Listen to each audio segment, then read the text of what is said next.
Well, good afternoon, everybody. It's with great pleasure to welcome you to today's webinar on the topic of living well with CLL or SLL, for want of a better description to be more inclusive. My name's Nick, many of you will know me. I am also a CLL patient, but I am also the Healthcare Liaison Officer at Leukaemia Care. And I'll be co-hosting the event, or co-moderating, with Stephen Scowcroft of Lymphoma Action. Stephen is the Director of Operations and External Affairs for Lymphoma Action. And I think it's appropriate in CLL that we're able to co-host the event, as you know, CLL is known in its leukemic form, but also has a more solid tumor lymphoma form and small lymphocytic lymphoma, and you know, is often described as a subgroup of lymphoma. So it's appropriate that the two organizations are able to come together to share resources to help with living well with CLL. I mean, so effectively what we're going to look at health strategies, coping strategies, activities around learning and self-activity, self-advocacy, to share the combined experience of a very experienced panel on what strategies may help us all to live well. So the idea really is, please share experiences, share your questions through chat. And what I'd like to be able to do at the moment, if possible, from a housekeeping point of view, is everybody on Zoom and Facebook, the people will remain muted. So it's important if you can share your questions. We'll try to come to them all if we can. Those on Facebook, please share your questions in comments, and members of staff will pick them up and share them with Stephen and myself. At this stage, I'll let Stephen come in a little bit later on. I think probably the best thing to do first is, in an order of events, our panel of speakers. We have the four speakers, two clinical speakers who you'll know well, and two very experienced patients. After the speakers have given their introduction talks and shared their experiences, both from the clinician's point of view on strategies, both health and coping, that can help you live well, patients will share their experience, and then we'll have a nice relaxed discussion, and we'll field your questions to the panel. So hopefully we can all share the benefit of each other's experience. So on that note, I'd like to introduce our first speaker, and our first speaker is the very well-known Professor Chris Fagan. Chris, would you like to take over and introduce yourself? Hello everyone, I'm Chris Fagan. I've just retired NHS consultant and Professor of Haematology at Cardiff University. I'm still Professor in Cardiff University. They've just stopped paying me. They just give you jobs now without paying you. I'm sure some of you are familiar with that sort of thing. I've had a lifelong interest in CLL, clinical trials, basic science and patient well-being. And I've had a big practice over the years. And in fact, I kept the record of every single patient and a database of it, because CLL is a very heterogeneous disease, and from the clinical point of view, there's many fascinating things about it that we don't know, and that impacts directly on the patients. One of the most difficult things with CLL is actually getting your head in the right place in terms of what it means to you, because it's very different. In my database of the 1,400 patients I ever saw, one of them diagnosed in 1979 passed away in 2013 of an unrelated cause, and had never had any treatment for a CLL whatsoever, and ran a white count of over 100. Other patients had relatively low white counts, 20, 30, and had a disease which did impact their well-being a lot more, and they needed treatment for it. One of the real problems is actually at the diagnosis and getting the frame of mind right at the very beginning. What's difficult as a clinician, I always used to ask my patients when they first came in, what have you been told? Because 70% of patients are found by chance, and we don't know if the person, it's usually just a full blood count showing the lymphocytosis. Sometimes they've gone on and made the diagnosis from that same blood sample, another one, and sometimes they haven't. They've just got a high white count, a high lymphocyte count. So as a clinician, when I meet the patient for the first time, I'm trying to work out myself what you know, what you understand, and what you've read. For those patients who've not been told anything, it is often quite a difficult conversation, because the moment you mention the term chronic lymphocytic leukemia, most patients almost glaze over. They almost switch off everything else you say after that. And that's because it's such a shock. Chronic implies incurable, leukemia implies cancer. So you're telling them they've got incurable blood cancer. And that very first appointment as a clinician, quite often you're talking to the patient, but you know it's almost going past them because they've just switched off. They had no idea what was coming. Then you have the other patients who've read an awful lot about it. And that's a mixed blessing as well, because of course we all focus in on the most difficult aspects. We all focus in on the bad things, not the good things, if we pre-read. So what I'm really trying to do at my first visit is make a relationship with the patient, because we're going to be in this together, possibly forever. 5, 10, 20, 30 years, some of my patients I was with them for. And so getting that relationship correct at the beginning and trusting each other, that I as a clinician can trust you, you as a patient can trust me. And that's why honesty is such an important thing, being honest to yourself about it. Very commonly people ask me, what do I tell my partner, or what do I tell work, or what do I tell my children, what do I tell my mum and dad? All these things have to be faced. Most people who are told they've got a condition just want to know about the treatment and when will I be better. But as I say, 70% of patients present well, they're found by chance, and there's nothing actually wrong with them.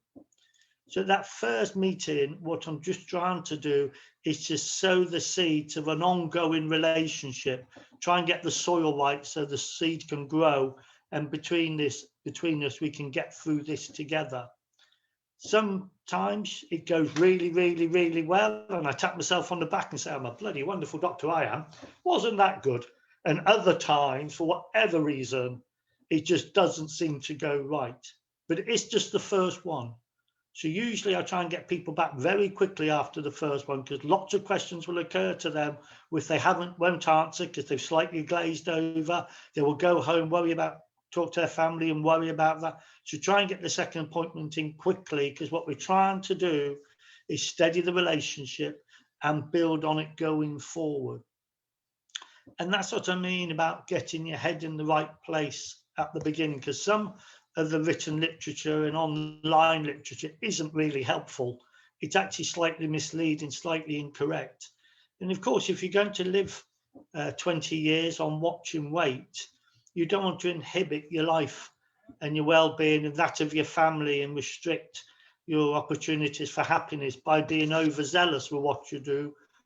But then likewise, you've got to try and get the balance right, that should you ever need treatment, that actually you're pretty well and able to face up to it, both physically, emotionally. All these things have to be brought together for a successful outcome, by which I mean is a well patient getting on with the life they would have had if those 3 words hadn't been spoken to them at that very first appointment. So welcome everyone.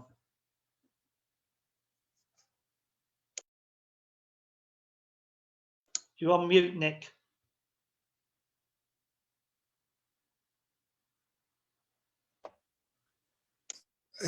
Do it every time. Thank you, Chris, for that introduction. That certainly resonated. I'm not sure if the audience may know this, but Chris was my own physician at diagnosis. And I still remember to this day the first time I met Chris whilst I was actually in the process of having a bone marrow biopsy, which it was Chris's demeanour that certainly settled me. And I'm sure we've got lots to discuss on these topics about how we communicate at our first appointments with our clinicians and how to make the best of these. So it's my greatest pleasure at the moment to introduce Helen Knight. Helen is a CLL specific clinical nurse specialist and works out of Nottingham University's healthcare trust. Helen, please take the floor. Thank you, Nick. And thank you very much for inviting me. It's a pleasure to be asked and to be able to join in with the conversations this afternoon. I've worked in haematology for about the last 20 years now, in various different roles, but 8 years ago I was given the opportunity to start a new role as a CLL nurse specialist. And this was one of the first in the country. And there's still only a handful of us that are just CLL specific. A lot of us are involved in other areas like lymphoma as well, and cover a larger ground. But to be able to cover CLL solely has been a real privilege. And I've met a lot of lovely, lovely people like Nick along the way. And I met Nick quite early on in my journey, really, in my career. I think how we treat CLL patients has completely changed over that period of time as well. The landscape has completely changed, treatments have changed, the conversations I have with patients are very different over that period of time. But as Professor Fagan said, that first meeting is the most key part. And as a nurse specialist, I try to be there on diagnosis and see them afterwards. So they've had that information, and to be able to back that up for them to catch their breath a bit afterwards and then go through what they've heard, check what their understanding is, give written information to back that up if they want it. But I think there's no right or wrong way of what patients want and what support they want. And it's trying to time that right for everybody. So there's no set routine, there's no set thing. It's very much on an individual basis of what patients want and when they want it, and to drip feed that if they want it, or if they want everything at once, to come back to it. And I think as nurse specialists, that's what we're there for, really. We're there to be that support mechanism for them as and when they need it. It's our key point would be then to be that point of contact as well, really. So sometimes that appointment straight afterwards could be quite a long time. I know in Nottingham it can be 3 to 4 months after we see them that first time, and it's a long, long time for people to process a lot of information. They get a lot of questions over that time. So as nurse specialists or key workers, whatever you want to call us, really, we're there as that point of contact to offer that support. We're there to signpost, so that supportive care means a great deal, really. I think I was asked to talk about supportive care, and actually it's really, really broad, and it's whatever you want to make it, really, of what we can offer you. I think as nurse specialists, we want to try and solve everything for you. We want to be able to fix all the problems that you've got, and we can't always do that. But our main goal is to try and help people as much as we can. And I wrote a list of just what sort of things we add. So it would be signposting to other information.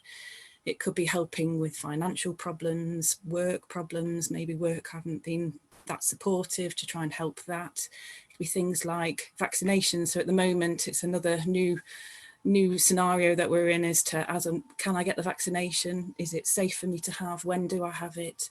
If you're on treatment, can I have it? How well will it work? So lots of other support that's needed that we're all learning at the same time as well, really, with all the guidelines that are changing constantly.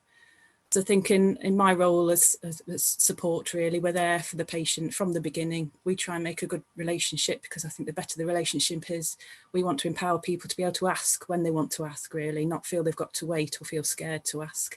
I always say there's no such thing as a silly question. You ask it, it's fine. It's not daft at all. It's probably been asked before, just to ask it when you feel you want to, and that there's always somebody there to talk to. So you've not got to wait to speak. You can talk to us whenever you want to speak, and that the support is constantly there. Especially during COVID, a lot of people were scared we weren't there anymore, but we are. We're still there as much as we possibly can, doing the same job at the same level to provide the best care we possibly can. So that's my brief overview of support, really.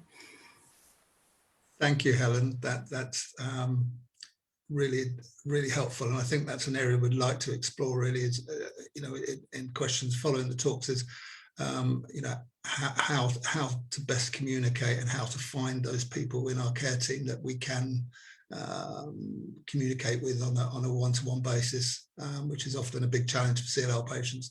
Lots to explore. It's my great pleasure now to introduce the first of our patient panel. One of our greatest CLL veterans, for want of a better word, and a fantastic living well with CLL champion. I'd like to introduce a friend and colleague, John Greensmith. John, please take the floor, and please share your experience in CLL and strategies that have helped you navigate different parts of your very experienced journey. Thanks, Nick, and I hope I can fulfill that very flowery introduction. Yes, well, to give that context, I was diagnosed in 1990. I was a living, breathing, working North Sea diver, and as part of an annual diving medical, it showed an abnormality in a blood count, which on further investigation revealed non-Hodgkin's lymphoma, and later on, a couple of years later, was reclassified as CLL. I've had a huge number of treatments over that 30-year period. And last March, I transitioned from ibrutinib, which I'd been on for 5.5 years, onto venetoclax, yes, during lockdown, which was a bit of a challenge. The last place my head wanted me to go to was hospital, but it actually was brilliant. It was great. It was really reassuring. And I would also echo what both Professor Fegan and Helen said with regard to the relationship with the consultant. The trust is key. I've had 2 significant consultants in my time, currently with Dominic Culligan, and definitely it is a one-to-one relationship. Trust is earned on both sides, and it can really benefit. And bringing a family friend, a wife in my case, who very luckily for me also happened to be a nurse and was brilliant as a sounding board. She absorbed much more of the information than I did at any of the major consultations, and was able to then articulate the specific points and the bits that I missed, because I only heard the headline bits. What was brilliant in terms of interaction with CNS, then or a hematology nurse. For obvious reasons, you get more time with a CNS or a hematology nurse when you're going through chemo. They're there, the stuff has been dripped into you, and the information can also, to use your phrase, Helen, be drip fed to you. And it's also a time when you have the time to ask questions. I found learning was very important. When I was diagnosed, there wasn't the internet, so a few badly photocopied pieces of paper sufficed for me, but nowadays it's huge. I would be very careful to say to folk that they need to look for responsible sources of information. And the level of information you can have is very personal. You just need, in my view, you just need to know enough to know enough. Because otherwise you'll try to become the Wikipedia and try to compete with the medical terminology, and it's impossible. I found very useful the support groups that were available. Maggie's, luckily enough, we have one in Aberdeen. I go to a monthly support group there. It is really good. It's great fun, really good fun. And I find that great benefit. In terms of communicating with friends and family, within even the family environment, not everybody wants to know the full detail of what you're going through. And that's fine. They have their own protective environments to work with then. And in terms of work colleagues, some people, when I was working, I'm no longer working, they immediately wanted to find out how you were, really sympathetic with your situation, and then immediately started to tell you about somebody who they knew has cancer. And at times I found that okay, because they were genuine, ability or empathy to reach out to you. But at times it was kind of burdening me with their issues, and cripes, I have enough to deal with at this particular moment in time. So you need to be polite, but at the same time repel borders, to use a phrase. Sometimes if it was just passing in the corridor and people would say, "How are you?" I had a very simple stock phrase, which was pink and breathing. And as long as I was pink and breathing, things were going fine. One of the bullet points in preparing this was to talk about well-being and exercise. After I had a severe hemolysis in 2014 and had been on steroids and multiple blood transfusions, I then got to the stage where I just sort of come out of that dark period, and just before I went on to ibrutinib, and the CNS in the ward at the time, I said to him, look, what can I do to improve my situation?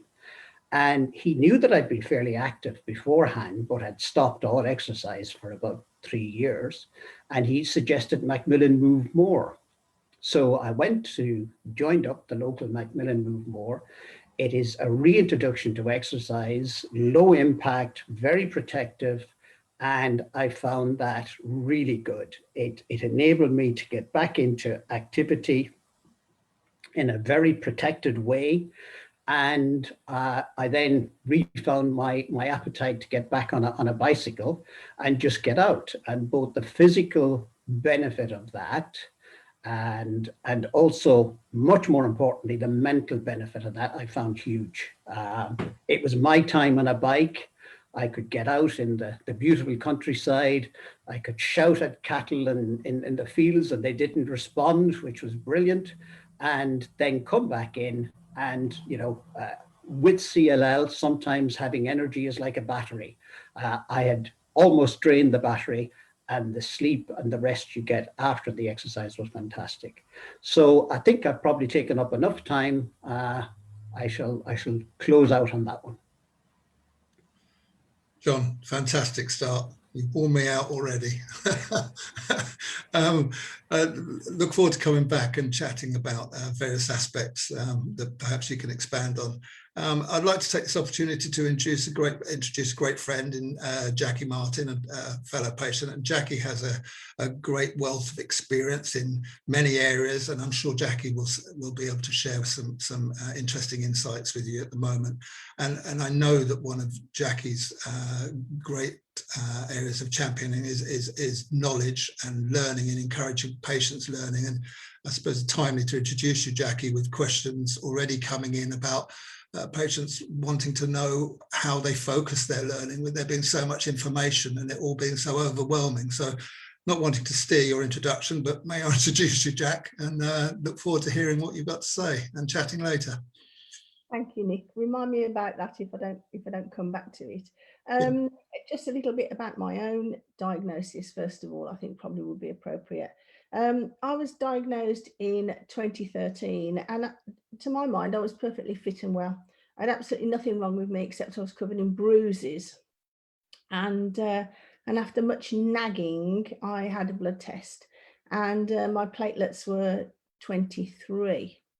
Now, what does that mean? Don't know what that means. Anyway, I find myself shuffled off to a clinic. I went on my own because, like most things that had ever been wrong with me, if I ignored them long enough, they went away, and that was all pretty good. So I thought this platelet rubbish might all be the same. I was very quickly dissuaded that it wasn't something I could ignore and everything. And in fact, I was straight in and had a bone marrow test, which was, one of those things, really. I suppose I didn't have time to think about it or anything else. It was explained to me why I needed a bone marrow test when most CLL patients didn't have it. It was suggested that I have some steroids to try and bring my platelet count up fairly quickly, as it was really quite low, which I probably foolishly at the time, but I refused. The only piece of advice I did take at that time was not to ride my motorbike, because I was told, well, if you come off, then we probably won't be able to get you into theatre. So that was really the saddest bit. It was the end of my motorbiking career for quite a long time. And Chris Fagan talked about developing a relationship with the consultant. Our relationship developed fairly quickly because I was going twice a week to have my blood tests done to see what was happening with my platelet count. It didn't go down any lower, and over the next 4 weeks, it slowly crept up, and eventually returned to what is apparently normal levels. I actually only had 1 day off sick. I went back to work thinking, well, I'm probably safer at work, actually. If I'm going to have a bleed, then probably better at work than when I'm at home on my own. And to be honest, I did my best to ignore this wretched diagnosis. I didn't really tell anybody. I carried on as much as normal, except for the motorbike stuff. But I was terrified inside. And it came out in horrible, nightmare-y dreams. And I thought, well, okay, can't ignore it. Let's really find out about this thing. And as I learned, I calmed down, became accepting, and I suppose found some peace with it, and really just carried on with my life. I decided that I was going to spend whatever watch and wait time I got addressing my fitness and eating habits and things. Never a big drinker, but definitely eating wasn't great. And I did, and I was very fortunate. I never felt tired. I didn't get infection. You know, really such a lucky patient. I did join an online community and learnt a lot. And you know, since then, try to help other people in online communities as well. I really am passionate that people learn really as much as they want to, but that they've got the right information, and that even if it doesn't necessarily steer them or direct them, but enables them to have a more informed conversation with their doctor, so that it becomes more of a partnership, and so that they're not so scared, really. That's it. That's me. Thanks, Jack. Well, do you know what? After all the years I've known you, I never knew you were a biker.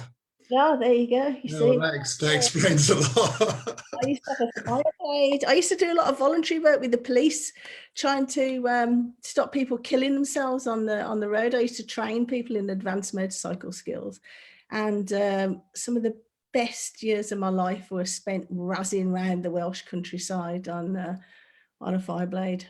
Well, there you go. Well, we've got a great foundation to lead forward. I think I'm going to touch on a few sort of questions earlier on in the journey, and I know we've got a mixed audience. We've got many experienced long-termers, and we'll have a lot of people that are recently diagnosed. And to be honest, in my own thinking of CLL, I call recently diagnosed within the first 2 years, because as a patient myself, I didn't feel totally comfortable with everything until after the 2-year period.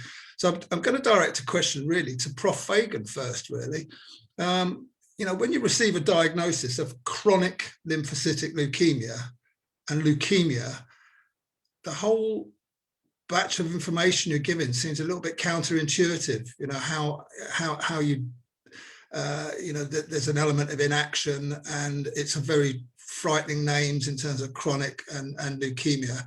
And I'm just wondering if you've got any strategies that you can share that help patients understand what a diagnosis of chronic lymphocytic leukemia actually means, and how to find the information that's relevant to them with regards to their CLL to help them best cope with that.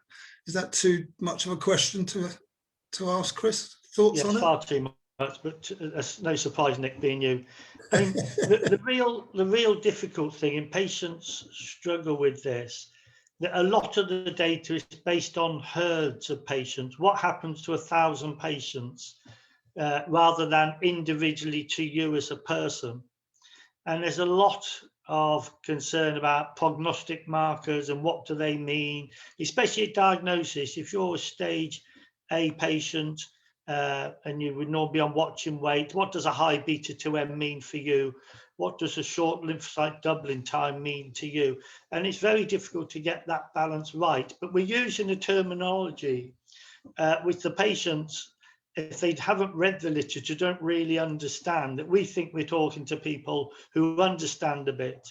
And as Jackie and John have said, patients vary enormously. Some want to know absolutely everything, and some want to know absolutely nothing. They're almost angry that they were ever told. They're angry they had the blood test. especially if you happen to be one of those patients where the doctor turns around and unfortunately says things that this is nothing to worry about. You know, it's a bit like finding one of your children's getting divorced. Of course you worry as a parent. You know, it shouldn't be anything to worry about, they're grown-ups, but yeah, it's a nature to worry. Once you use terminology like that, everyone is impacted by it. And therefore, patients get het up with information. Not every centre does the same prognostic test. Not every centre does any prognostic tests. It's very highly variable. And what you're really trying to do is impart to the patient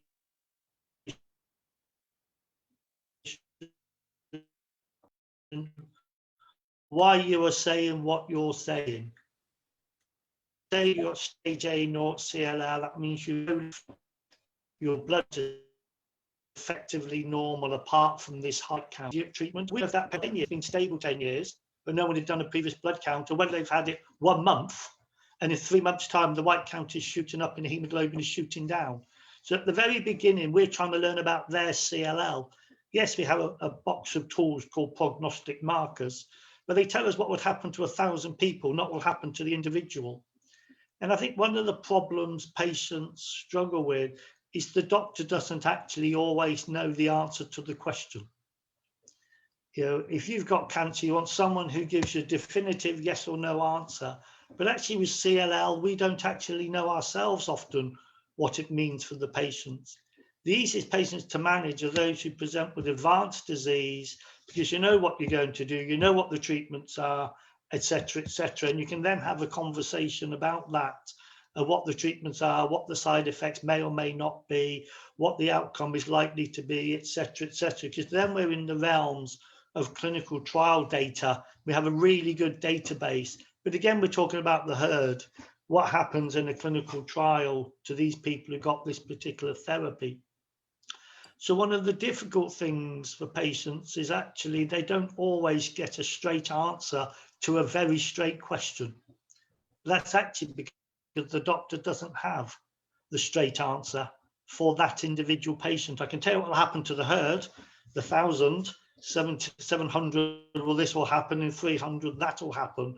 But for you as an individual, it's actually very, very difficult to give accurate, personalized information.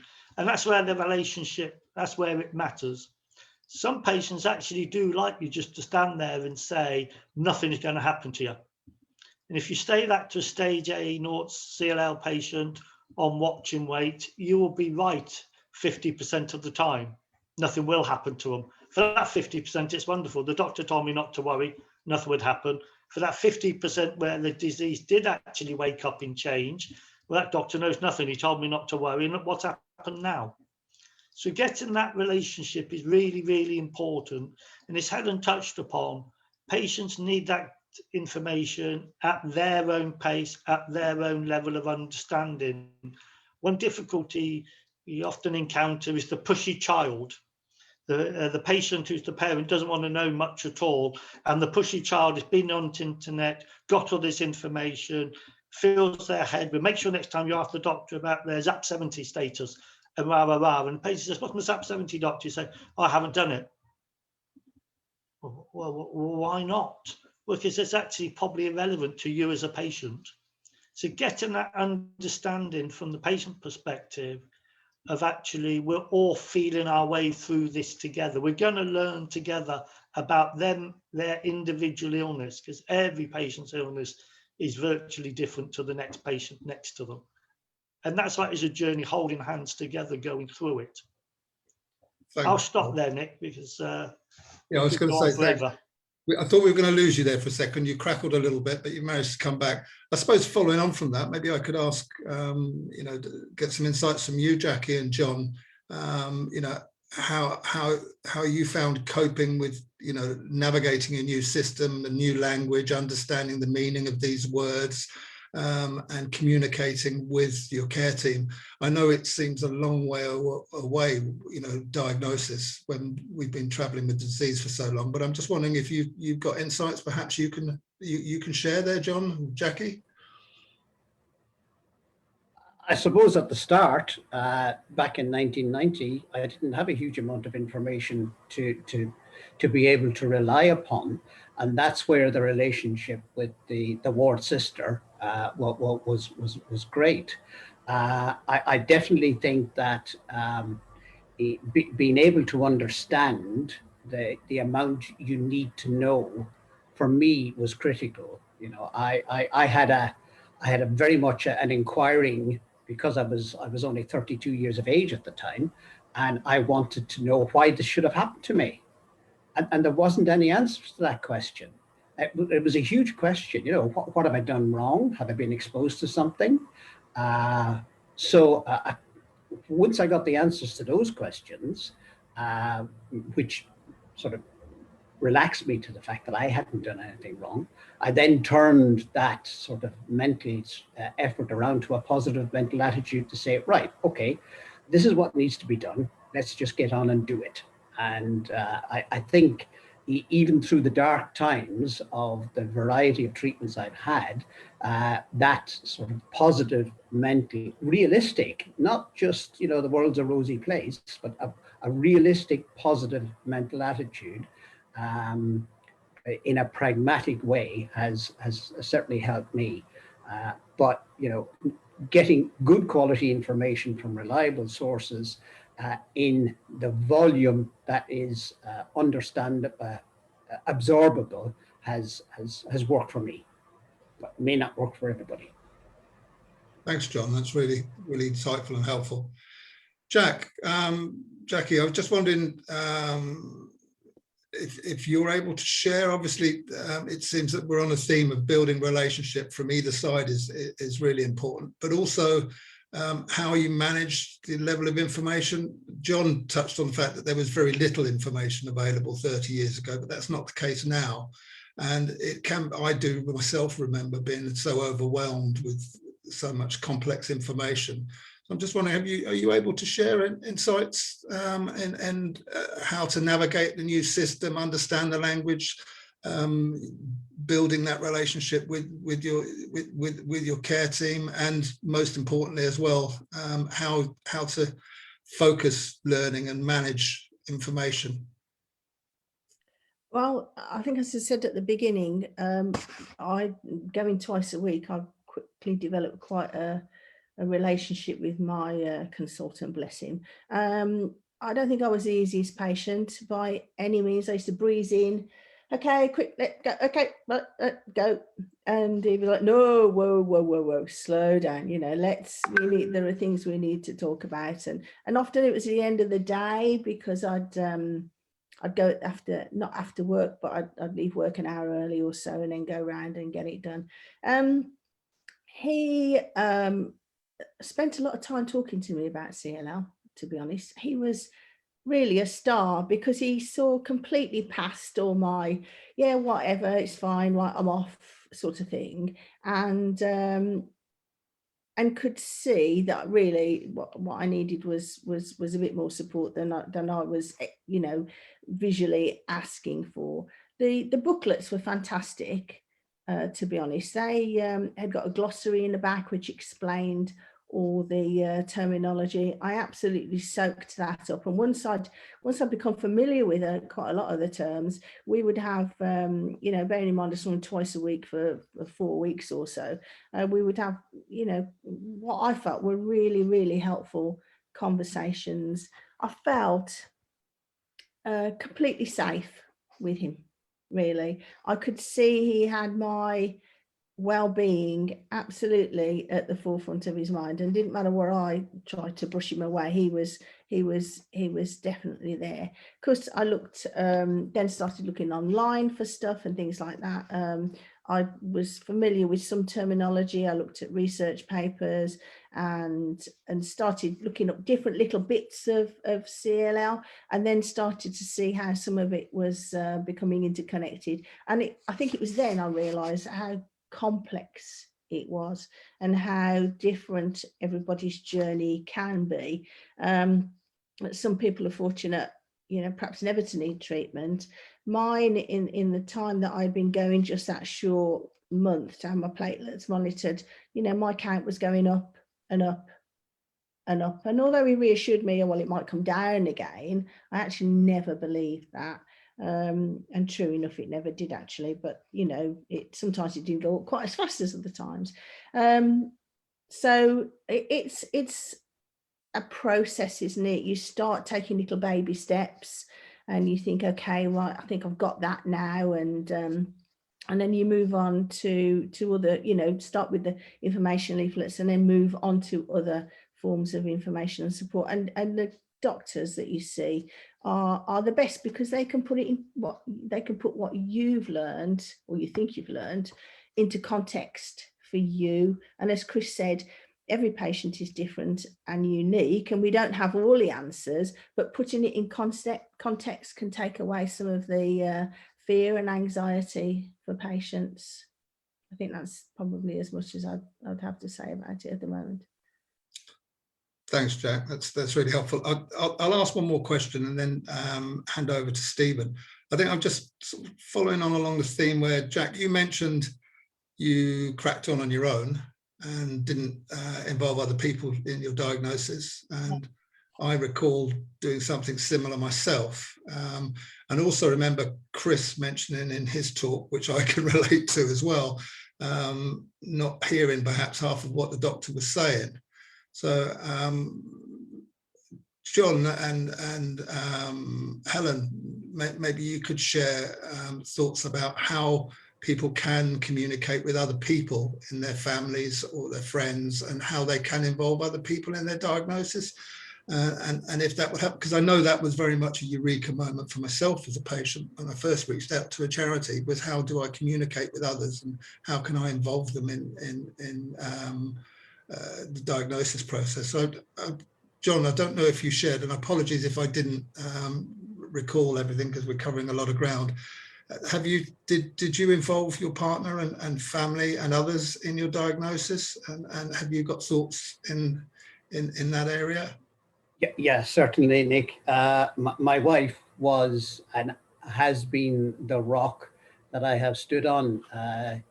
As I did say, she was a nurse, so was able to translate the medical stuff to a roughy, toughy North Sea tiger that I portrayed myself as at the time, and it was a huge support. Interestingly, from our perspective as well, when I was diagnosed, we didn't have kids. We then proceeded to have kids, and we didn't hang about, because at some stage the treatment was going to nuke me. So we did. And then as life went on, and the kids who are now both in their 20s, we had various levels of conversation with the kids as they were growing up. When I had stem cell transplant, and I looked the worst I'd ever looked in my life, probably. That was a delicate conversation to prepare the kids as to how Dad would look. But in all honesty, living with CLL has been the norm for the kids. Talking to my parents at the time, my biggest worry was managing my parents, rather than because I think that the natural worry that Chris alluded to for parents, and as we became parents, we had a natural worry about our children. So yes, involvement with the immediate family was critical, and the involvement of the remainder of the family was on a sort of a needs basis, in as much as how some of them had an appetite for information, and others just, are you doing okay? Fine, grand, move on. So I'll leave it at that, Nick. Thanks, John. Helen, have you got anything that you'd like to share with regards to patients undergoing diagnosis and how they can involve family and friends and others to help them through appointments and the first stages of diagnosis? I think it's definitely helpful to have someone with you when you're diagnosed and you're getting all that information. You've got another set of ears listening, and they can write down notes and to take it all in. A common question is, who do I need to tell? Do I need to tell a family member? Do I need to tell the rest of the family? So a lot of patients ask that. When's the right time to say something? So if you're going on to active monitoring, do I need to tell them anything yet? And a lot of patients seem to think that they don't want to be treated any differently. They don't want family members to then wrap them up in cotton wool and treat them any differently, because they don't feel any different. So that's their fear, is that they want to keep it to themselves because they don't want special treatment or people thinking of them in a different way. They want to keep that normality, really. So I think that's a main question I get from a lot of people, especially younger patients. Like John was younger. I think they find it even harder to process it, and who to tell, how to tell their own parents even, really, that what's happening to them. And it takes them a lot longer, I find, to get their head around things and to get to a point where they feel comfortable telling people, or who they work for, and work colleagues and things like that. Thanks, Helen. I'm going to hand over to Stephen to explore, perhaps, I know it's not sequentially the next thing, but you know, something that we all have to get used to as patients, which is active monitoring, watch and wait at different stages of the journey. And I didn't allude to it and touch on it, but maybe we can cover that as we go on. You know, part of diagnosis is dealing with the shock and the distress and the anxiety and the fear and the impact of that diagnosis. And a lot of that carries forward into the next stage of your journey. So perhaps I could introduce you all to Stephen, and Stephen, perhaps you could discuss watch and wait at the various stages in the patient's journey. Yeah, thank you. So thanks for all the questions so far. Obviously, we've been focusing very much on newly diagnosis, etc. And sometimes you might go into treatment straight away, depending on what you've done. And we're going to cover more about that later as well. But often, not only have you had a new diagnosis, but also your first treatment might be active monitoring or watch and wait. And that's when you've got a cancer diagnosis, you're going through the process of perhaps telling people you've got a diagnosis, it's a cancer, it's CLL, and all of what that brings, but nothing's going to happen quite yet as well. So that is quite a challenge to get your head around as well. Not only have you got to get your head around what your diagnosis is, it's also then what the next step is as well. So I was going to actually just start with Helen, from your kind of CNS experience and point of view. How do you help people kind of not get their heads around that, as the active monitoring is the best thing for them at this time, particularly when they've got, you know, cancer diagnosis, and everyone else who knows about cancer means, well, you've got to start treatment straight away, etc. So how do you address that in those conversations? It can be difficult. I think a lot of people, I think majority of people you speak, if you get the diagnosis discussed properly at the very beginning, it makes it easier to learn, accept that actually not treating it straight away is the right thing. They don't feel any different. So we know that a majority of people, it's picked up by accident, so they don't feel unwell. It's been picked up by a random blood sample they've had for something else, or a pre-op for something, that they don't feel any different. But it is difficult to try and help people navigate through. It's there, but I'm not going to do anything about it. A lot of people do embrace that, and they're like, that's fine, I can just compartmentalize, can't get my words out. They can just push that aside, really, and then not think about it. So they're not got to think about treatment, whereas others are, we need to act on it now. I think that first meeting is key, that you're saying it's chronic, we can't get rid of it, but we can treat it as and when we need to. That the treatments are there, they're very, very good treatments, but there's no point giving you treatments and exposing you to side effects when you don't need that. But those treatments are there later on as and when you need them, and that there are a large group of people that may never need those treatments. And treatments, when you do get to that, they may be, we'd say, don't look into treatments too much at the beginning as well, because they may have completely changed by the time you get to that point. So that we may have another set of treatments that have come along. So not to focus too much on what's there now, as and when, until we get to that point, really. And if we get to that point, but it can be tricky, and it's individual again. So there's no set routine that you go through with somebody. It's how that individual person processes it. Some people can get on board with that very, very easily, and that's fine, they can cope with that. Others, it's a bit more difficult, but I think the key is in the explanation in the first place. If you've got that right, people can then realise, actually, we don't need to do anything yet.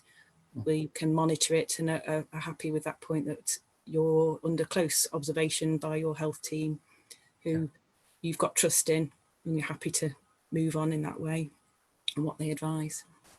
Thanks. And as you said, you know, both Leukemia Care and Lymphoma Action have a lot of information and a lot of support services to help, you know, at new diagnosis, at watch and wait and understanding active treatment as well. And we've got a series of webinars that we've done, and we've actually covered active monitoring in a previous version, and partly as well future plans for that in this focus on CLL as well. Perhaps if I come to Jackie, because actually what's really come out of some of the conversations today is generally, I think we're all in agreement that informed patients have better outcomes, and actually using that time that people are on watch and wait is a good opportunity to really read around the subject, to learn, to understand that whole new language. I particularly know that you mentioned about the glossary.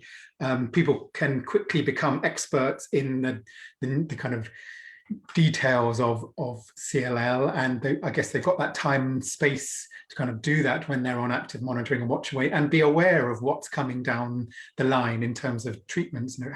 What's your experience of doing that when you were diagnosed and on active monitoring, watch and wait, and how did you go about it? Well, as I said, I started off with the booklets, really. I quickly realised from looking online and reading the booklets that, as I said, this is some really complicated illness, and what is true for one person wasn't true for another one. I joined a couple of online CLL communities, and although I didn't post a lot, I was able to listen and learn from other people's shared experiences and the support that people were getting from each other. I think CLL is not something that you can learn about in a week, a month, or even maybe a year, because it takes such a long time to assimilate that information. And as I said before, not just having the information, you can learn about as many new treatments and everything as you like, and different beta-2 microglobulins, like Chris Fagan said, and mutated, unmutated and things. But what does that mean for you? And that's when having a little bit of knowledge can help you have a better discussion with your own doctor, and they can put it into context for you. I do feel passionately that if people want information, then we as advocates, we have an obligation to help people to access that information in a sort of timely but also empathetic way as well, not just shove it in front of their face and leave them to get on with it, but to try and explain, support. Online communities are a safe space for many CLL patients. We talked about communicating with family and friends and things like that. I actually didn't have parents. I didn't have any siblings. I didn't have a husband, but I did have a couple of good friends, and they were the only people I shared it with. The online community can be a place where people want to rant, cry, or whatever, things that they can't say and can't lay on their relatives because it feels too raw. And then, as John said, you then have to deal with them being upset or whatever. So this, slow accumulation of knowledge and information over a period of time, in that watch and wait period especially, I think is extremely valuable, and online communities are very good at fulfilling that need. Okay, thanks. And I think just add in, Stephen, can I just add, just reading some of the comments about one of the problems watch and wait patients have, if they almost feel they're being a nuisance to a busy consultant who looks rushed, behaves rushed, and you get the impression you're just actually being a nuisance to them. What we're talking about here is verbal therapies, actually. And I don't think patients should be embarrassed at all to say to the consultant, I'm ever so sorry, I really don't understand. I just need 10 minutes for you to explain to me, I've got these questions. Because everyone, you go there, the doctor says your disease looks stable, and you almost switch off. Oh, thank God, that means I don't need treatment today or next week or whatever. But actually, there's still other things that need addressing. But dare I say, the consultant's probably thinking, thank God they don't need treatment, on to the next patient in their own mind. So I think the patient does need to feel empowered to actually maybe watch wait. They are not being a nuisance at all. Your well-being is everything to the medical and nursing team. And as Jackie sort of implied, the doctor she had understood that behind that bravado was actually a very scared person. Mm. But the doctor, if you may need prompting on this about things, so do not be embarrassed about saying, I know I don't need treatment, but actually what I do need is 10 minutes of your time. Yeah, thanks for that. That's a very good point, because obviously we know that particularly I've been talking about the initial, if your initial treatment is going to be active monitoring, then it's almost as though you might feel that you're not in the system because you're not going to having chemotherapy. And when you're in chemotherapy, there's obviously the roller coaster, you're swept into the system and you're kind of spat out the other end, having gone through that process as well. But if you're not doing that, then it's quite hard to feel that you're actually having treatment. And as you said, even active monitoring is treatment, and there are then needs around that as well. And almost people feeling that they're not actually part of the system just because they're not having a physical treatment around that. And I think, reiterating what Chris was saying, that's definitely shouldn't be the case, and you shouldn't feel that that's the case either. And you may need support around that as well. It's not just about the physical support it needs, it's also about the emotional support and needs, and often even more so at that kind of active treatment stage, because you're having to come to terms with that as a concept as well as other things as well. So we kind of briefly touched on that around initial treatment, but obviously active monitoring can happen at different stages as well. And as we've heard from people's experience here, CLL is a journey. It's a long term where you might be on periods of treatment, and then you might be on periods of active monitoring and waiting, and that kind of fluctuates depending on how it is personally. And perhaps I wanted to kind of just touch on that aspect of it from John's point of view, because you talked about a number of different treatments that you've gone through, or different stages that your CLL has occurred. But how did you then, kind of when it got to that period of watch and wait, having had some treatment and then being perhaps more quieter period of time, how did you deal with that aspect of it? And particularly at a young age, I was just going to say, we've had a number of people who've talked about being on watch and wait for a long period of time. And obviously people, it's more rare to be diagnosed at a younger age, but then you're kind of living with a CLL for even longer. So how have you kind of approached that, all those different times of being on treatment and then not being on treatment? In reality, I seem to have, looking back on it, a cycle. It developed into a cycle whereby I had a period of treatment, and depending upon the success of that particular treatment, I then had a period where I was untreated. And that varied from anywhere between a year to the longest remission as such I had was after my stem cell transplant, which was in 97 or 98. I had about 4.5 years where I didn't have any treatment. And then as my counts were monitored, the frequency of monitoring started to change as the counts started to change and the rate of change. And then it signaled that there would be likely treatment coming up. And it allowed me to be able to get my head around what the potential treatment might be. And that's where the discussions with the consultant around the options. And I was always very grateful the fact that I did have options. So in between treatments, I endeavored to live and work a normal life within my capacity. Because I was diagnosed when I was, it meant that I had to change careers. I was lucky enough to get a position within the same company I was working with in the office. And then I had to build, what was going to be one career path. I then had to try and build another career path. And somebody then later said to me, gosh, you were quite driven. I never knew I was driven. I always thought I was laid back. But by virtue of having to cope with the challenges of managing CLL, I suppose naturally one became driven. So periods of technically periods of watch and wait, I actually never had. I had periods of treatment, periods where I wasn't treated, but then I was either ramping off stable, and then ramping up to treatment. And the one thing that sort of got my head around all of this was, it was like managing the national debt. I was never going to pay off this. I'm never going to be cured. I got my head around that at an early stage. But I was always, at least up until 2014, in a situation where I could anticipate there would be a treatment available to me. 2014 was different. I was looking at a situation where there wouldn't be a treatment. And then miraculously, ibrutinib came. And we wouldn't be having this conversation if I hadn't had access to ibrutinib at specific time. Yeah. That was lifesaver, without a doubt.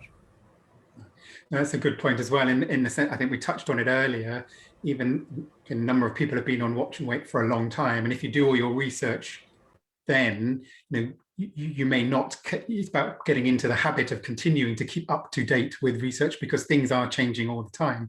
And there are new treatments being as part of clinical trials and then being adopted, etc. So it is evolving. And what's one of the positive aspects of working in hematology and blood cancer is that there is a lot of innovation and a lot of activity around always looking at the next stages of treatment, etc.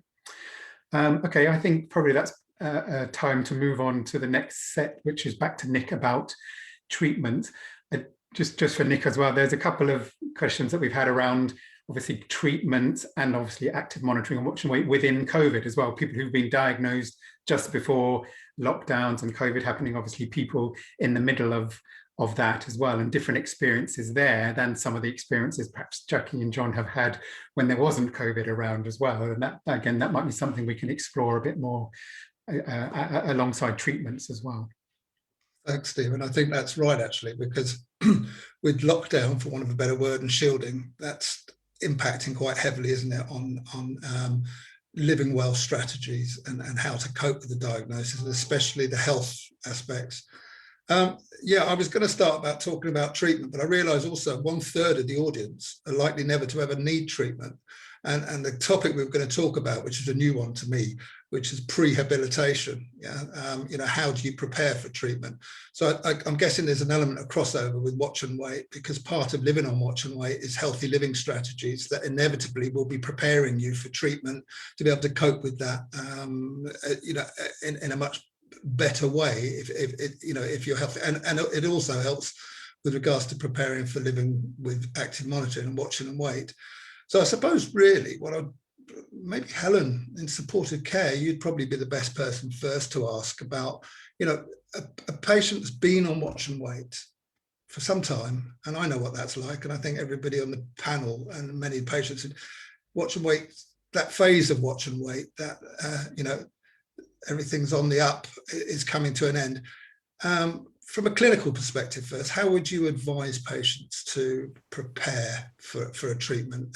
And that does also involve an element about making sure that the patient's informed as well as prepared from a health point of view of what to expect and how to get their ducks in a row. Helen, could you maybe share how you would prepare a patient for treatment? I think when we're preparing someone for treatment, usually it's not a quick process, it's slow. So we know that they're coming up to treatment over a long period of time, so that we can start to prepare the patient quite early on, and start the treatment before they get proper symptoms sometimes, really. That's one of the beauties of CLL, that we can see it coming over a long period of time. We can plan ahead, pick the right treatment. That's when we do all the extra blood tests that people talk about and you see on people asking about online, looking for your mutations in P53 and things like that. That's when we would do the extra tests so that we can get the right treatment at the right time. And I think, as you said, it's informed choice as well, because we're in a point now where we've got so much choice of treatments as well, really, for a lot of patients. And they're actually quite complicated as well, really. I think even as health professionals, it's quite a lot to get your head around which treatment we can use when now, because it seems to be evolving all the time. But I think it's key is information, so people are making informed choices. They know what to expect. We can give them all the information they could possibly need as to how the treatment will happen, how will they get it, how they may feel. I think some of the information can be quite scary for some people to process. You give them these information sheets, especially trials where you've got the patient information, it lists every single side effect under the sun, which is really, really scary to read, I think, first off. And actually, it needs backup of information that actually you're not going to get all of those. It's just a possibility that you may get the odd one, but we can deal with it as and when, and that the patient knows what to do if it does happen, that they must contact us. And they know the process of safety netting, and they know exactly who to call and when to call them and what to do if anything should happen. So information's key, really, and to start that early on and bring it up to the point where they're having treatment so that they feel comfortable, really, so that they're empowered, that they've got all the information they need and they know what to ask, they know who to ask and any problems, so they're prepared for whatever the treatment may be. And I guess a takeaway from that is don't be frightened to ask for the information you feel you need. I was going to be sort of a little bit rhetorical, look at patient's perspective, and maybe Jack, I don't know if you could share. You're treated. Were you prepared for treatment? And if you have prepared for treatment, did you manage to prepare the right way, or did you find particular strategies that helped you when it came to be treated that you could share with others?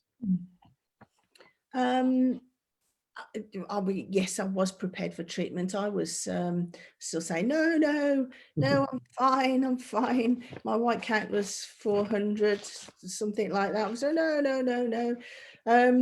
And my consultant's answer was, well, okay, fair enough, but I think I'd feel happier leaving you a bit longer if we can have a look and see what's going on inside you. So I had a CT scan, and the results of that really showed that there wasn't in any doubt. So then we started talking about clinical trials, really, and I think that's important for patients to consider if the opportunity is there for them. I've spent all this time getting fit and well because I thought I was going to get FCR. And then all of a sudden there was, which I really, really didn't want, which was part of my, oh no, I'm fine strategy. Not that I realised there were necessarily too many other treatments available, but that I just didn't particularly want that one. And not for any reason other than I just didn't want any, really, I suppose. But no, so we started talking about clinical trials, and at that time, and still actually, it's the FLAIR study, which is for first-time treatment for patients. And clinical trials are I've learned, are really, really important because it can give patients access to treatments that they wouldn't otherwise have available to them. Helen was saying about, it's complicated about what sort of treatments you can have at what different stages, whether you're relapsed or whether you're first-time treatment. And a clinical trial can, with the help of your consultant, can cut through all that, and he can say, if you're agreeable, I think this might be a good one for your particular situation, your particular CLL. So because it was a clinical trial as well as a sort of quite a longer phase running into treatment, you have lots of different tests done and this and that and the other, and then they say, yeah, we'll let you in to our little club, and we'll randomize your treatment. And I remember sitting there the day that I was going to be told which treatment it was, and really trying to convince myself actually it didn't really matter. And at that time there was only a randomization between rituximab, ibrutinib, or FCR. And I was extremely lucky because my disease is 11q, and I get bulky nodes and things like that. I was very lucky to be allocated ibrutinib, which, to be honest, ibrutinib and rituximab, to be honest, it was an absolute breeze. I mean, I spent a bit of time in the chair having a rituximab, but again, I could just convince myself, really, there was absolutely nothing wrong with me except this silly leukemia that I was now being dealt with. Thank you very much. And the conversations beforehand, as Helen says, are absolutely key. You need to be properly informed. about the choices available to you, because it is a partnership. And if you've learnt a bit beforehand, you can have a proper good discussion with your doctor about what's suitable for you. And I was very fortunate. I was at a good centre, and I had a good relationship. I got the perfect treatment for me really at that time. Thanks, Jackie. You actually covered the broad topic there. That would a difficult point of view is learning when you should maybe pay a little bit more attention to what treatment's available and what landscape there is. But as Helen, you should be flagged that at the right point in your journey. So we were talking earlier about not getting bogged down learning too much about different treatments and the pros and cons of different treatments, but at the right time, that's important information.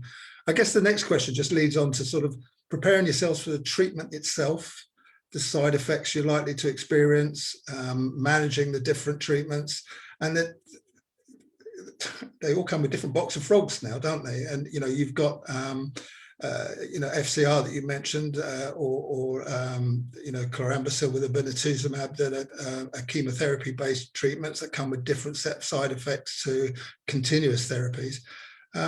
So I'm just wondering, I don't know if you're the right person to ask, John, but I'm only asking you this question because I know you've had a varied treatment journey. Did you have a method where, how you prepared and how you managed the different side effects that you experienced with your treatments, your different treatments, or did you have a plain sailing, relatively side effect free journey? I don't know if that's the right question. John, have you got anything? Yeah, I suppose there's two boxes to pick from. One is the chemotherapy-based treatments and how I prepare for those, and then there's continuous, like the ibrutinibs, the venetoclaxes. And in the former, I did endeavour to ask the question, what can I do to put myself in the best position so that I am prepared as well as I can be. I always had a reasonably healthy lifestyle. I certainly didn't become an evangelical health freak when it came to preparing for, because that would just get inside my head. But at the same time, I wasn't cavalier about it. I didn't take it for granted. The one thing I did certainly learn through the chemo-based treatments was not to tolerate sickness. Antiemetics, anti-sickness drugs, some of them worked brilliantly, some of them didn't suit me. And I probably by accident learned that there were alternatives. So if one particular drug wasn't working for me, then do not hesitate to say that is the case, because if you're not keeping it down, and yes, I've talked to God on the great white telephone more than a few occasions, then it's not doing you any good. So therefore, getting your antiemetics right is critical. And even to the point, once I had a whole array of pills in front of me, and the very act of putting my hand out to take the first one almost made me. And I basically had to take myself aside and have a conversation with myself and say, look, this is going to make you better. Don't worry about the fact you might be a bit, not feeling too well for a while, but this is going to make you better.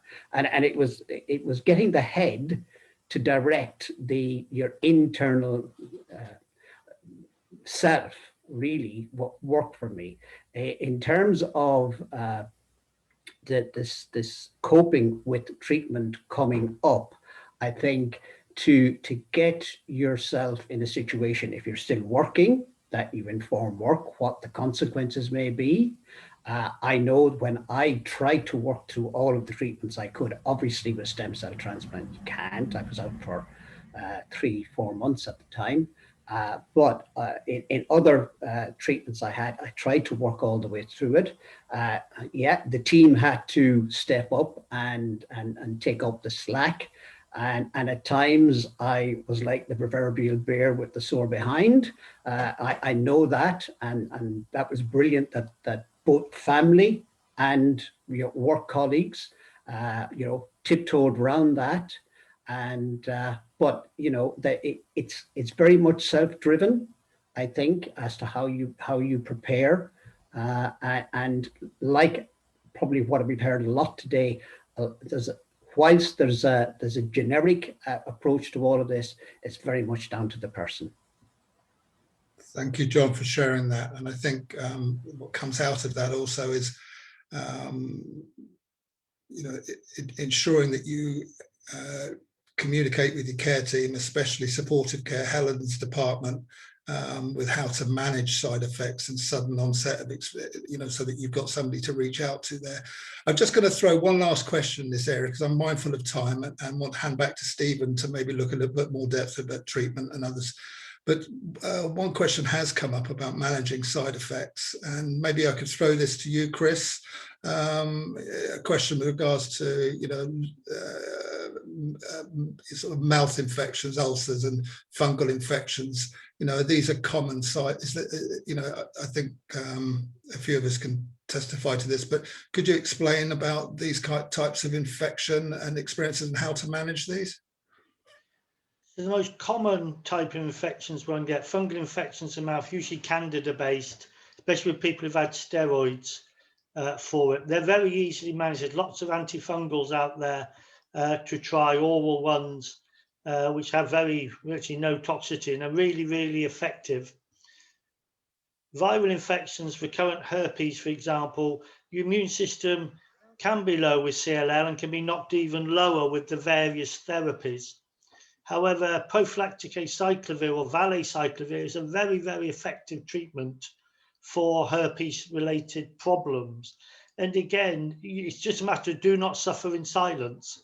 When I was a lad, we were all taught to look in the mouth, etc., every time before you gave chemotherapy. That was many years ago. We probably got a bit blasé because a lot of treatments now for CLL aren't chemotherapy like we used to remember it. But certainly venetoclax and ibrutinib could cause neutropenia, as could obinutuzumab. So if you have got a sore mouth and you have got symptoms, bring it to the attention of your medical team, because there's almost certainly a treatment you can have out there, not just for the acute situation, but as prophylaxis to stop it coming back. And usually continue that right through to the end of your treatment, usually a bit beyond, and then you try stopping it and see whether the problem recurs or not. Thanks, Chris. That ties in nicely with what John was saying there about making sure you take your antiemetics and all of your tablets to help deal with these side effects. Perhaps, Stephen, I could hand it back over to yourself now, maybe to cover a last set of questions to look at treatment and managing treatment, how to best cope with treatment.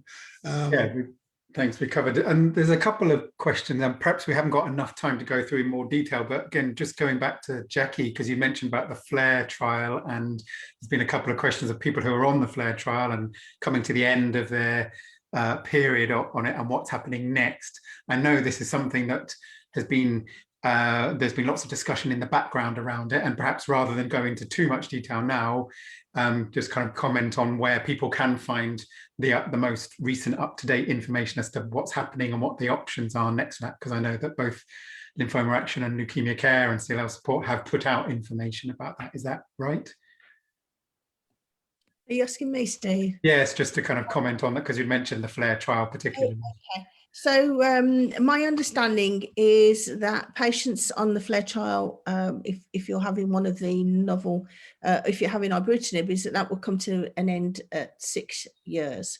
However, that doesn't mean patients are being abandoned, and set adrift with no support and no aftercare. Quite the contrary, the monitoring will continue, but there will also be a new clinical trial for those patients to enter, and there will be options to continue your ibrutinib, or there'll be an option to be randomized between stopping ibrutinib and having very careful monitoring of your CLL, or the other half of the randomization is to continue ibrutinib. So there's an option to choose to continue, or there's an option to go into the trial where you may be randomized between stopping and continuing. And as I said, whichever way it is, the monitoring will continue and you will still be well looked after. But it's an opportunity to see if those patients who've been on ibrutinib for 6 years and will have that in that time achieved really deep remissions, if you can safely take them off the drug and give them a rest period, if you like, and then treat them again if and when it comes back, and treat them again at an early stage, not waiting until they fulfill other criteria for treatment. That's my understanding, and I think that information is going out very shortly to people's doctors. Yeah, thanks for that. So just obviously we touched on treatments, and there's different types of treatments and different lengths of time of treatment. Some are, as John was saying, kind of a chemotherapy treatment, a number of cycles. Others are more kind of over a period of time, something that you might take regularly over two years or even beyond that. And so it's interesting how all of that is changing. Perhaps kind of Helen, you could add around, are there things that people can do when they're on treatment, perhaps around diet and around exercise, to help kind of can keep as well as they can, and as perhaps as prepared and as fit as they can while they're going through treatment as well? And perhaps people are thinking, well, I shouldn't do anything like exercise while I'm on treatment because that might have a negative effect or whatever. But how do you support people, and what kind of tips and tricks are there to kind of get the best out of the treatment physically and mentally as well? I think we say, even from diagnosis, a normal healthy diet, healthy lifestyle, exercise as much as you can tolerate, really, as much as you want to do.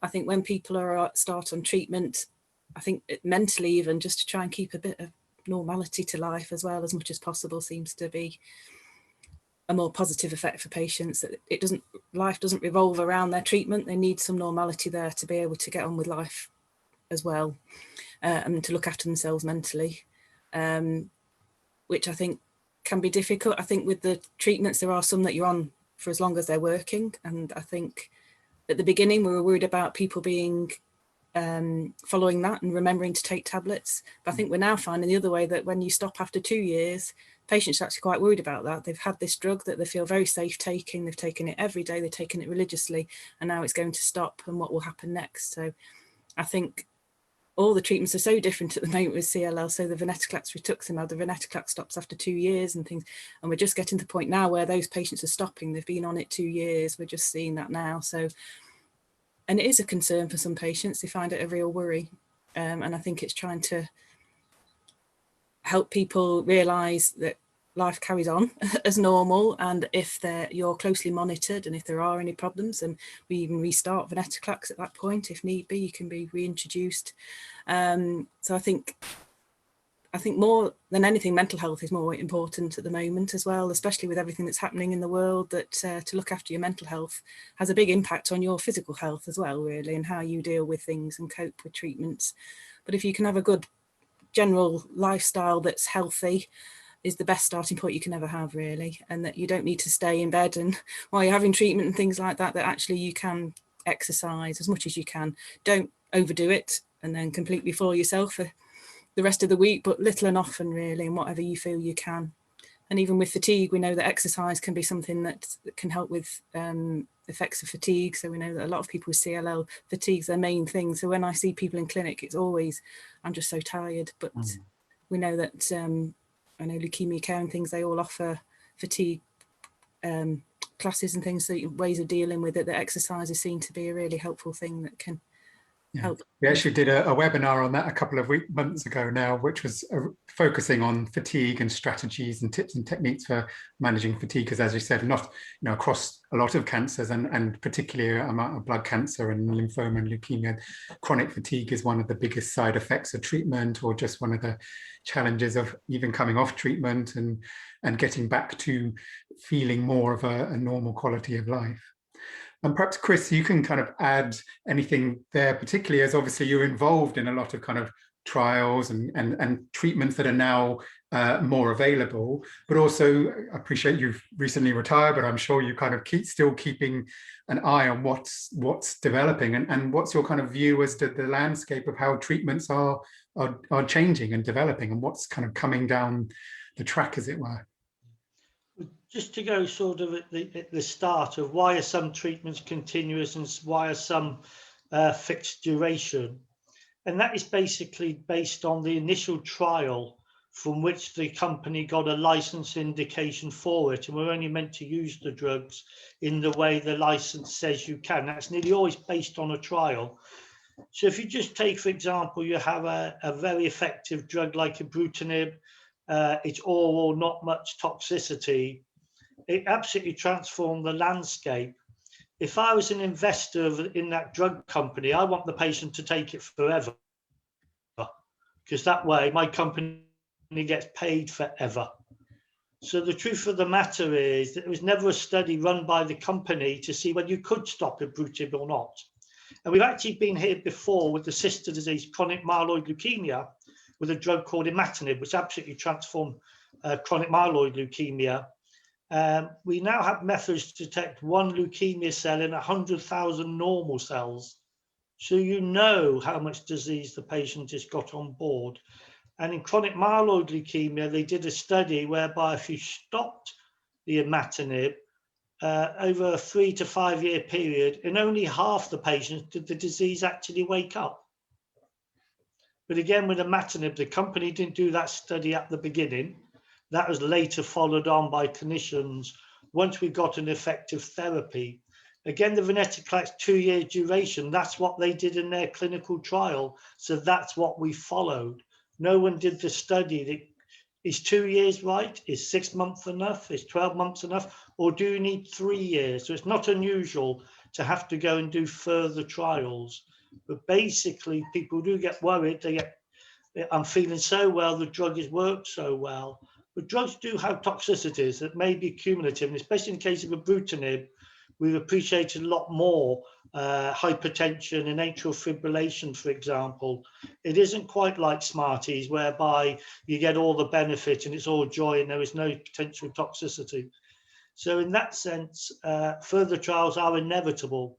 We are moving into the non-chemotherapy era. And I think between venetoclax, ibrutinib, acalabrutinib, and similar drugs to come, and new antibodies such as obinutuzumab, we will have a way of treating CLL very, very, very successfully, getting deep and deep responses, more than we've ever achieved before, going forward. So I think the future, treatment-wise, is going to be very, very different. They are phenomenally more effective than chemotherapy actually was. And chemotherapy, as John has shown, can be very, very effective as well. It's getting the right treatment for the right patient and using that treatment correctly. And we're all learning how to use the treatment ourselves. Thanks. I think, Nick, that's our kind of few minutes more warning. Perhaps I'll hand back to you. Well, I think I just saw that, yeah. Yeah, I suppose, could I just hand it a finishing phrase to maybe literally a sentence from everybody. If you could choose one message to give people as to how to live well with their CLL, Jackie, John, as patients, could you perhaps share anything? Do you have one message that you would share? And then I'll run through the closing slides. I would say you're still the same person. That this is a marathon and not a sprint. That the treatments are so effective that, you know, go and live your life and try not to worry about it. Let the doctor do the worrying and you live your life. John. Muted. I would say that do your best to remain infection-free. You're in the best position then to be able to accept treatment. Life with CLL is a new normal. It's a phrase we've just become accustomed to, but you know, us CLL people have lived with a new normal since our diagnosis, and we just get on with it. Thank you both, and thank you everybody for being so candid and sharing some really valuable information. And we could talk on this topic for a long time. I'd like to just share with everybody that, you know, one thing that came up in discussion, there's now a lot more information, a lot more supportive resource available for patients to help with different stages of your journey and your learning. Leukemia Care and Lymphoma Action, along with other charities, there's quite a library now available of webinars. One thing, CLL patients, as a patient myself, we've all learned through the years, you don't go to one source of information. You'll dip and taste the smorgasbord of different opportunities. So please, you can subscribe to newsletters, our magazines, podcasts, social media, and the websites. And as I was alluded to in, I noticed some of the discussions, people asking what patient groups, should you subscribe to. There are several options there in Facebook groups with Lymphoma Action, Leukemia Care. There's the Health Unlocked group. There are other blood cancer charities who have their online support groups. Quite often it's going to be you finding what information fits your personality. Just to give you a heads up, coming in the next month, Leukemia Care and Lymphoma Action will be organising another Living Well initiative webinar, and we will be concentrating very much on the watch and wait, the active monitoring aspect of living with the condition, hence why we didn't go into too much detail on that today. Next slide, please. I think it's important to look at support services. It's phenomenal. I mean, I'm a long-time patient and certainly not as long-term and experienced as John, but I remember when diagnosed, 12, 13 years ago, how little information was available then, and it's incredible what is available now. So again, you can pick up what fits you. The helpline and WhatsApp live chat, the virtual support groups, Lymphoma Action and Leukemia Care now have, quite an inventory of virtual support groups across the country, and COVID has helped expand that, so they're available on your fingertips. Welfare advice is really important to everybody at the moment in COVID, so don't be frightened to have a look there. There are dedicated advocates available for you there within advocacy support, and take part in self-management workshops, touched on online forums, buddy schemes, and I'll finish off with the counselling fund because we didn't really touch a lot on that today. Living with CLL, there's a burden on you both emotionally and psychologically at all times of your journey. It can't be avoided. A lot of a diagnosis, it doesn't go away. We all know this. It's always sitting on your shoulder at some point during your watch and wait journeys and in between treatments. So, please reach out if you want to discuss something, especially now when everybody's feeling so isolated. There are counselling funds available. The Leukemia Care Counselling Fund is available there for you to be able to connect with counsellors if you feel the need. And just to finish off, here are our contact details. And of course, most importantly, I want to thank everybody for giving the time, and special thank yous to Professor Chris Fagan. It's such a shame that he has to retire. He's always been there for us, and I hope you will, Chris, still be there for us in the future. And may I just thank everybody for a really helpful webinar, and may you all live well with CLL. And we finished with John on the screen. What an excellent advertisement. 30 years into CLL, and well, you don't look as if you've had it for long, John. Did you have hair then? Well, excellent. Goodbye, everybody. And Stephen, thank you so much for your experience in helping co-host. My pleasure. Take care, everyone. Yeah. Bye, everyone. Bye-bye.